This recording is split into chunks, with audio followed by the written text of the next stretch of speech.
Hey guys, I am recording outside, so I apologize in advance if it's loud or if my dog jumps on me. Also, I had to stay home from school today because I'm feeling pretty under the weather, so my voice is kind of raspy. You're just gonna have to ignore that. But you'll be watching this tomorrow. So we are kicking off today. Happy St. Patrick's Day. Like I said, it's actually still Tuesday, so that's why I'm not wearing green. I promise I have a whole get up. I'll go run and get it for my next video so you guys can see me in it at least one of the days. Happy St. Patrick's Day. We are going to be talking about Irish poetry this week. And today we are talking about analysis and the annotation of poetry and how to really dig down deep and break into it. Most everyone I talk to, myself included. Oh, look, I am wearing my poetry shirt today, though. I forgot. I didn't even realize. And this is from Baylor when I attended that. That's funny. Anyway, sorry, I was on my reflection in the computer and I just had to say something. So, my biggest thing and what I see often for other people is when they don't like poetry, it's because they don't understand it. It's hard. I took a British poetry class, and that's what made me really fall in love with poetry, Irish poetry in particular. Ireland was a colony of Britain for a very long time, so all early Irish poetry is still considered British literature, even though it's technically from the Irish people and typically about their homeland and the constraints of Britain, because most of them did not like being controlled.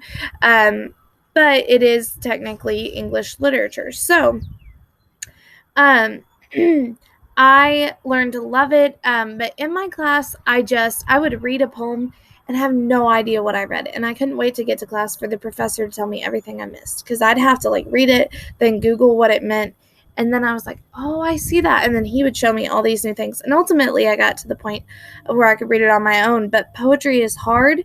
I am not denying that, especially British poetry. This is what you do in typically your senior year. The poems I've picked are not hard, though. And I just think Irish poetry is really, really beautiful. It's a lot about the homeland and about nature. And typically in times of war, well, you'll see, but I just think it's beautiful. So, the first poem we are reading today, the only poem we're reading today, but the first Irish poem we are reading is called The Song of Wandering Angus. I'm going to click here and let us listen to it in just a minute. It was written by Irish poet William Butler Yeats. Oh, no, go away. Yeats, you're going to hear this name again in English. He was one of the most famous poets to live. He is very well known in Ireland for not only his poetry, but his other works he wrote as well.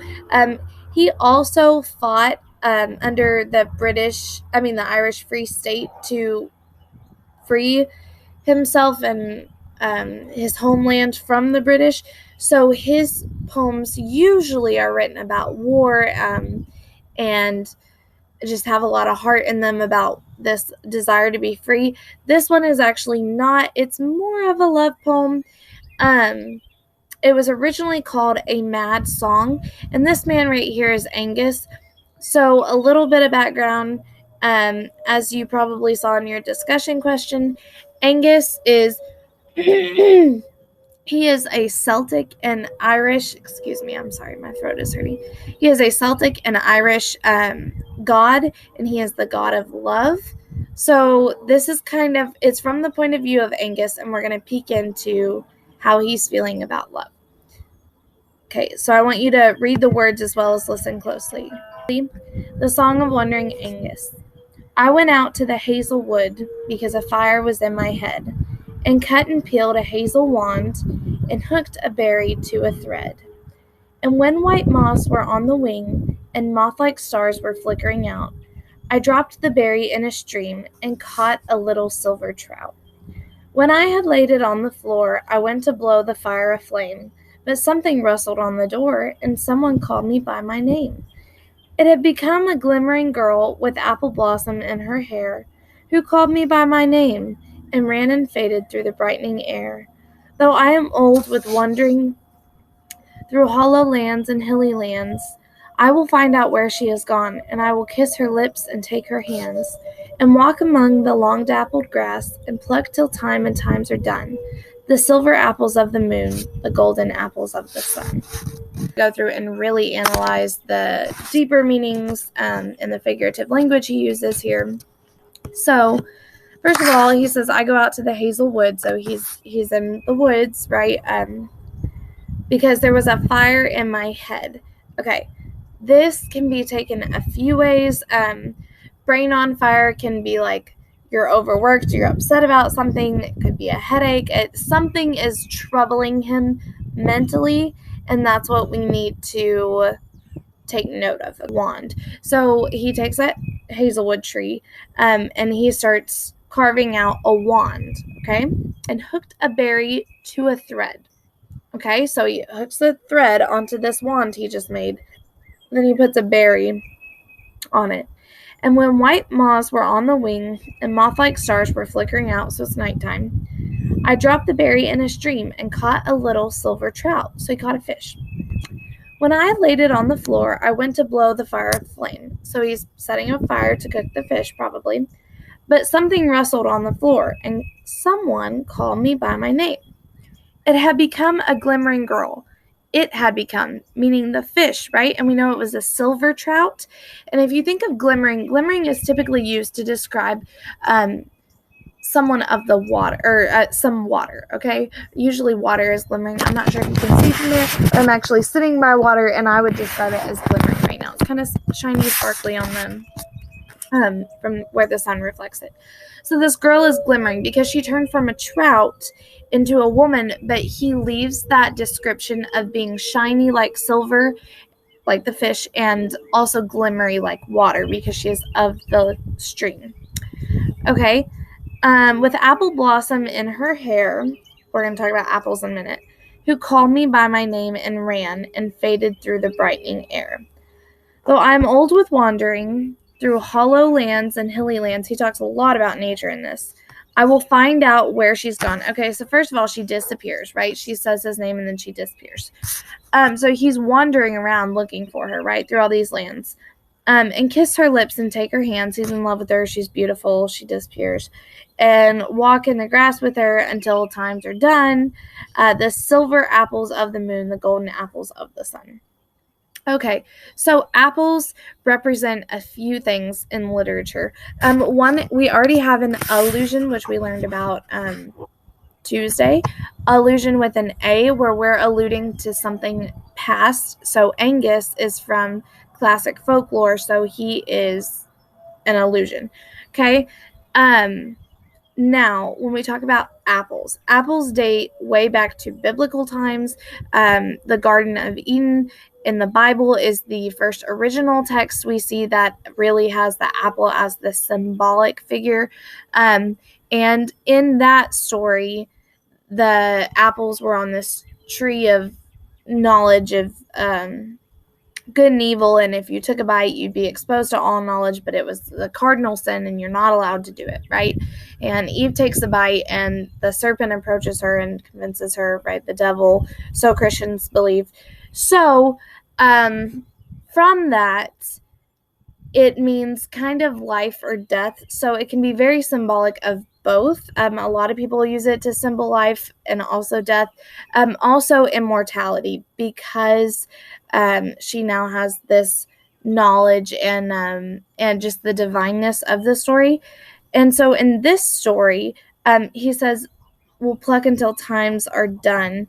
It's kind of representing immortality here. He's a god. He's not supposed to die.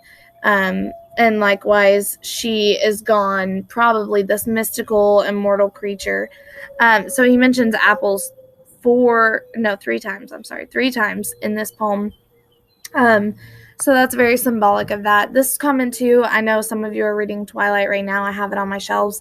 The apple is on the main cover of Twilight. It's a symbol of immortality for Edward, because vampires live forever. So that is where I'm jumping way ahead, but I just had to mention why the apples were important. Okay, so going through, we're going to fully analyze this. And when we analyze poetry, we use this structure called twist. Now, I try not to use too many of these because they have them all. In English, there's like a structure for everything. I don't want you guys to have to remember anything complicated, but when it comes to breaking down poetry and really just any type of literature, I love twist. It's easy, and it works for pretty much everything. Speeches, poems, you name it. Okay, so our first T stands for tone. Okay, and we'll talk about the author's tone in a minute. Second, word choice. I is for imagery. S is for style and or structure. I've seen people put title/tone as well, or title with the T, and then put the tone would go under the style either way. And then the last T is for theme. So our first tone, I do think it's important to look at the title, but in this case, we're going to stick with the tone. But we can talk about the title of the song of The Wandering Aengus.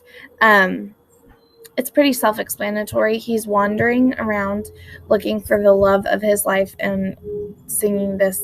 It's his sad song, essentially, because remember that songs are poetry. If they have, what are you barking at? Okay, if they have words in them, they are poetry. Okay, so the tone set by the author. This is the author's kind of attitude when he's writing it. So it's got a romantic tone. It's kind of mystical. It's kind of mournful, right? He is mourning that he lost this love of his life that he can't find. The mood that it gives the reader, kind of enchanting, right? It's mystical. A fish turns into a woman and she floats away. And this is the god of love. He's supposed to be able to get anybody, right? And unsettled because he never gets the girl. It's not one of the happy endings where you know they're going to end up together. You're like, oh, he's probably going to be searching for the rest of his life. It's kind of sad. How pathetic. So just keep in mind the tone is the attitude that the author sets. Mood is how you feel about it. Okay, word choice or diction. This poem has a lot of nature diction in it. So I already went ahead and pulled these out for you just to make it easier. You will be doing this on your own soon with a poem. But the diction, remember diction, dictionary, word choice, it's all there, okay? The diction we see here that has to do with nature. Hazelwood, fire, berry, moss, stars, stream, trout, apple, air, hollow lands, hilly lands, dapple grass, apples, moon, sun. All of those have to do with nature, right? Mythical, wand. He did not have to describe it like a wand. His fishing rod, right? That's what he made, was a stick that he could fish with.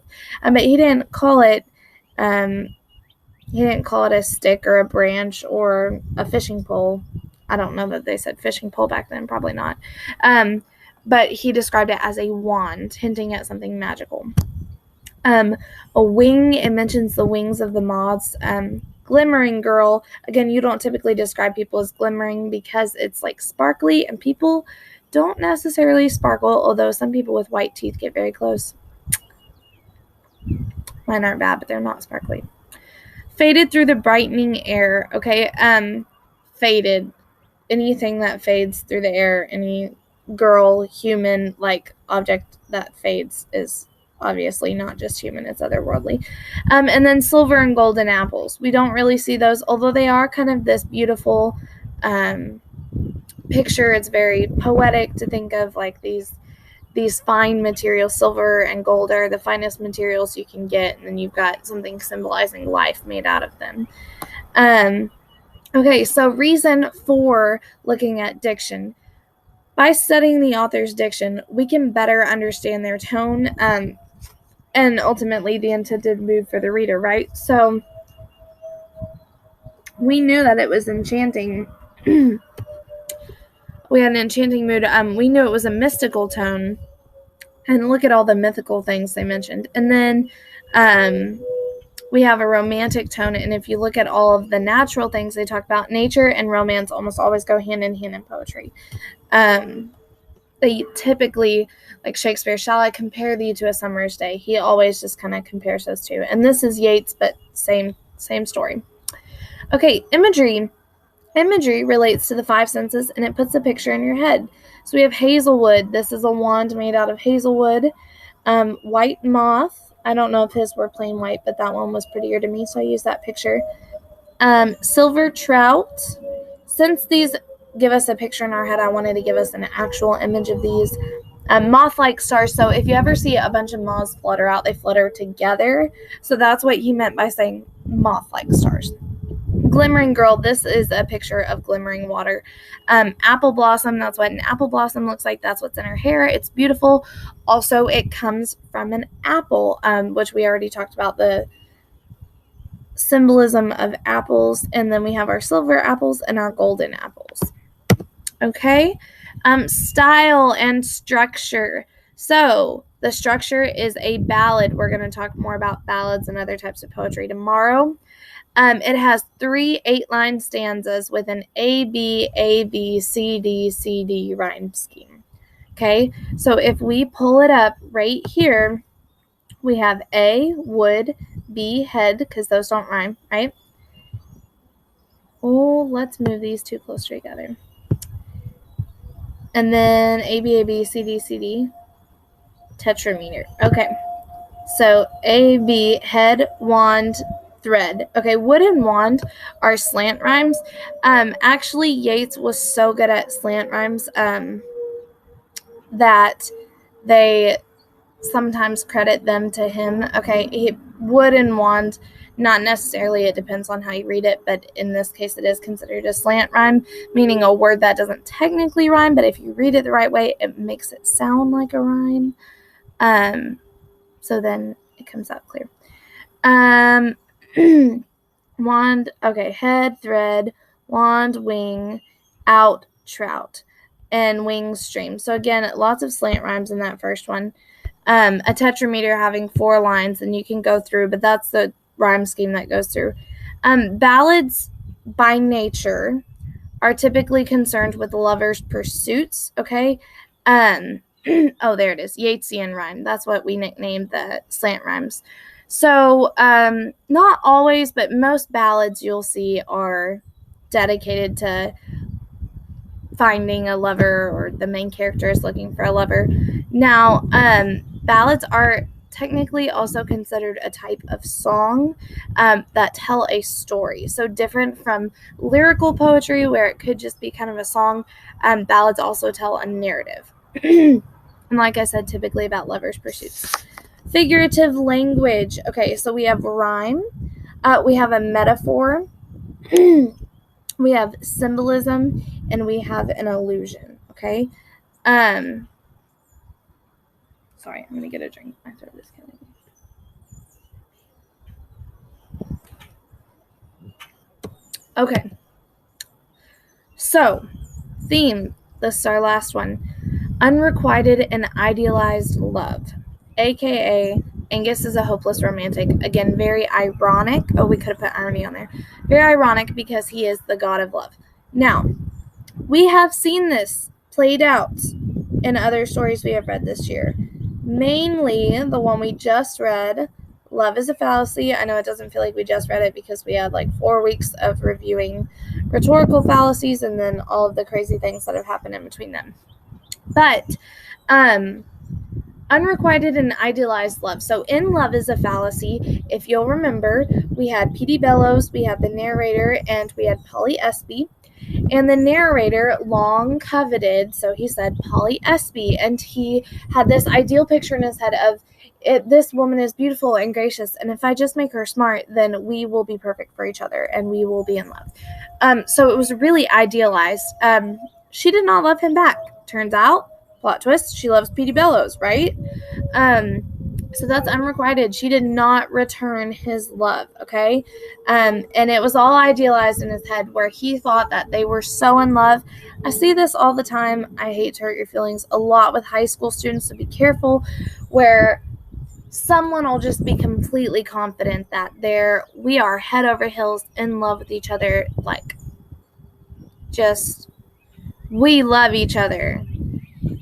And the other one's like, oh yeah, they're cool, but like, I don't know if I'd say love, so it's kind of like that. It's a bummer. It's sad. It's like where you get friend zoned typically. Except Angus, she just like ghosted him, but like literally ghosted him, right? Because she just like vanished. So that's even worse than friend zoning, probably. Yeah.